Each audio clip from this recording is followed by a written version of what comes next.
What if you didn't fail?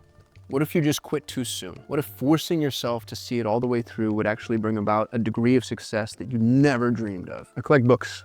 As you can see, if you've watched any of my videos, I always have books as a backdrop. There's about 3,000 books in my house. I love rare and antique books. My favorite thing to do anytime I'm in any new city, domestically or internationally, is to go to antique stores and used bookstores. I really get a kick out of seeing what other people highlight and where their notes are and what they write in the margins. I sometimes learn as much from the prior reader as I do from the book itself. The thing that depresses me to no end, and this has been true for as long as I've collected books, is 90% of the used books that I buy have highlights, markings, and notes in the first two chapters. You'll also notice that the binding of the books tend to be worn up to the first two chapters, which means that somebody opened this book, bent the book, held the book, and then stopped on the end of chapter 2. It reminds me of the entrepreneurial graveyard. We start things and we don't finish them as a rule. And that's especially true for entrepreneurs because we love to start and we hate to finish. And it's something of a tragedy when I look back on my entrepreneurial life and I look at everything that I started and it didn't finish. I look at every 2-chapter book because gosh, there's so many. There's so many like amazing ideas, awesome videos that I wanted to shoot, books that I wanted to write, courses I wanted to create, info products, strategic partnerships, communities, launches, businesses, services, products, etc. There's hundreds at this point because I've been at this game for a really long time. And I imagine that you have the same thing. We're only going to accumulate more and more and more and more and more as we go. So I wonder just what would happen if we committed to no more 2-chapter books, how that would change the way that we approached things. Like if you knew for a fact that if you started something, you were going to finish. If you began, you were going to end. How would that change what it is that you try? How would it influence what you chose to pursue? And for me, personally, it actually takes a bunch of things off of the table. Because if I'm really honest with myself, so much that I get excited about, I know if I was forced to see this all the way through and make this my one thing, I wouldn't do it. I think that's a really interesting question to start to ask yourself. Not in every season of life. I think there are some seasons in life where you really should just be kissing frogs. And that's okay. And there's something to be learned there. But the kissing frog season for most entrepreneurs lasts way too long and tends to just be the movie they watch, right? Very, very rarely do the kissing frog entrepreneurs dive deep. To their detriment, one of my best friends and my business partner, Perry Belcher, you probably know of Perry. And if you don't know his name, I guarantee you've seen something he's created. Perry's the godfather of digital marketing, started Digital Marketer, created the largest marketing conference in North America, sold it for a very healthy 8-figure sum. He's had 4 exits, massive successes. Here's what's really interesting about Perry Belcher. Perry would be a billionaire with a B if he could focus. And he's the first one to admit this. I'm not bashing him or speaking poorly behind his back. Perry loves solving problems. He loves finding new opportunity. And as soon as he solves the problem or finds the opportunity, he moves on. And then he finds another problem to solve and another opportunity to pursue. Interestingly, gets a little deflated once we've cracked the code or solved the problem. And the people that experience real wealth and real success are the people that will sit there and see how deep this well goes, which Perry's never done. Now, he's an extraordinarily successful person and he's super wealthy. And so, maybe that's the trade-off. That's just the life he wants to live. If the metric of success ends up being the amount of money that you can make or the amount of impact you can make, both he and I imagine you, if you're watching this video, would be served by forcing ourselves to focus, forcing ourselves to no longer allow for 2-chapter books. If we're going to start it, we're going to finish it. And what I really like about that approach and that framework is it's not as much about muscling through the remaining chapters as it is choosing what books you start, metaphorically speaking, what business ideas you pursue, what opportunities you really begin to look at. It's about changing your buy box. Because if somebody really did say, hey, if you're going to start this, there's going to be a gun to your head and you have to finish. It alters our frame enough to where we begin looking at opportunities from an entirely different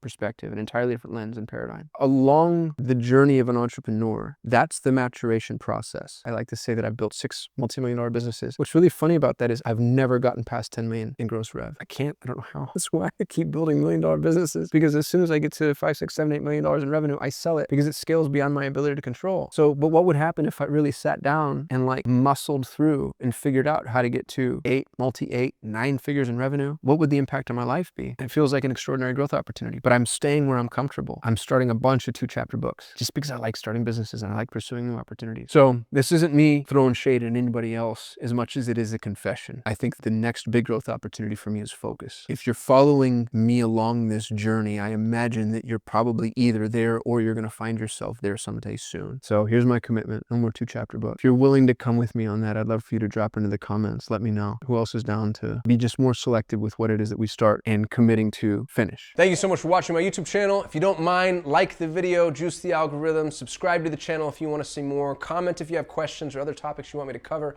and most importantly, if you want to help me grow, share this and share it with context. Let people know what you liked, what you disliked, what you agreed with, what you disagreed with, and why they should watch and follow. I'd love to hit 1 million subscribers, and I'd love to do that with your help. Thanks for watching. I'll see you tomorrow.